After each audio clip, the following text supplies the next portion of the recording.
राजस्थान के चित्तौड़गढ़ जिले में स्थित एक ऐसा मंदिर जहाँ भगवान भक्तों के कष्ट ही नहीं करते बल्कि उनके बिजनेस पार्टनर भी बनते हैं। एक ऐसा मंदिर जहाँ लाखों संख्या में श्रद्धालु आते हैं और करोड़ों रुपए का दान करके चले जाते हैं। एक ऐसा मंदिर जहाँ पर हर इच्छा पूरी होती है और एक ऐसा मंदिर जहाँ पर इच्छा पूरी होने के बाद लोग अपने बिजनेस का 10%, 20% और 50% तक हिस्सा मंदिर में चढ़ाव कर देते हैं।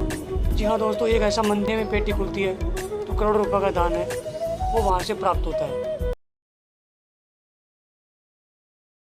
नमस्कार दोस्तों, आज हम बात कर रहे हैं राजस्थान के चित्तौड़गढ़ जिले में स्थित सांवरिया सेठ के बारे में। इसे लोग आज सांवरिया सेठ के नाम से जानते हैं और इस मंदिर के बारे में आज हम आपको बताएंगे इसका रहस्य क्या है। ये बात है 16वीं शताब्दी की, जब मीराबाई जी भजन गाया करती थी और भगवान की भक्ति में लीन हुआ करती थी। लेकिन मीराबाई जी के बाद जब मुग़लों का आक्रमण हुआ तो मुग़लों ने जितने भी हिंदू धर्म के मंदिर थे उन सभी को तोड़वाना शुरू कर दिया।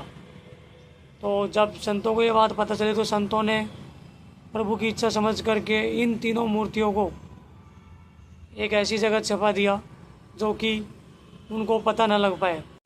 उसके बाद बता दें कि कई सालों तक लोग उसे भूलते गए, धीरे धीरे ये बात सब भूल गए। और बात आती है जब 1840 की एक चित्तौड़गढ़ ज़िले में स्थित एक बजोड़ा गांव में एक भोलाराम गुजर का नाम का एक व्यक्ति था, जिसे रात में सपना आता है कि भगवान श्री कृष्ण स्वयं आके कहते हैं कि वो उन मूर्तियों को बाहर निकाले। लेकिन बता दें कि भोलाराम ने यह सपना ऐसे समझा और जब लगातार 3 दिनों तक ऐसे सपना आया तो भोलाराम ने गांव वालों को बताया। तब गांव वालों की सहमति से भोलाराम ने उस जगह पर खुदाई करवाई और बताते हैं कि जब खुदाई करवाई तो वहाँ पर 3 अलग अलग आकार की मूर्तियाँ निकलती है। गांव वाले देखकर खुश हो गए और गांव वालों ने उन मूर्तियों को आकार अलग अलग होने की वजह से तीनों मूर्तियों को अलग अलग जगह स्थापित करने की सोची और उन्होंने अलग अलग गाँव में उन मूर्तियों को स्थापित किया। पहली जो मूर्ति है उन्हें मंडपिया गाँव में पधराया गया। जी हाँ दोस्तों, आज के ज़माने में जो सांवरिया सेठ के नाम से जाने जाते हैं, जो आज सांवरिया सेठ के नाम से जाने जाते हैं वो यही है जो कि चित्तौड़गढ़ के मंडपिया जिले गाँव में स्थित है। तो दूसरी मूर्ति थी उसे पास के बजोड़ा गाँव में स्थापित किया गया और जो तीसरी मूर्ति थी उसे वही जगह पर जहाँ पर मूर्तियाँ निकली थी उसी जगह पर उसे स्थापित कर दिया गया, जिसे आज प्राकट्य स्थल के नाम से जाना जाता है। बता दें कि सांवरिया सेठ के दर्शन करने के बाद अगर इस प्राकट्य स्थल के दर्शन कर लेते हैं तो वो यात्रा है वो सफल मानी जाती है, ऐसा लोगों का मानना है। दोस्तों, आपने भगवान को कष्टहर्ता, पालनहारी और दानकर्ता ये सब सुना होगा, लेकिन क्या आपने कभी सुना है कि एक बिजनेस पार्टनर? जी हाँ दोस्तों, सांवरिया सेठ को लोग बिजनेस पार्टनर के नाम से जानते हैं।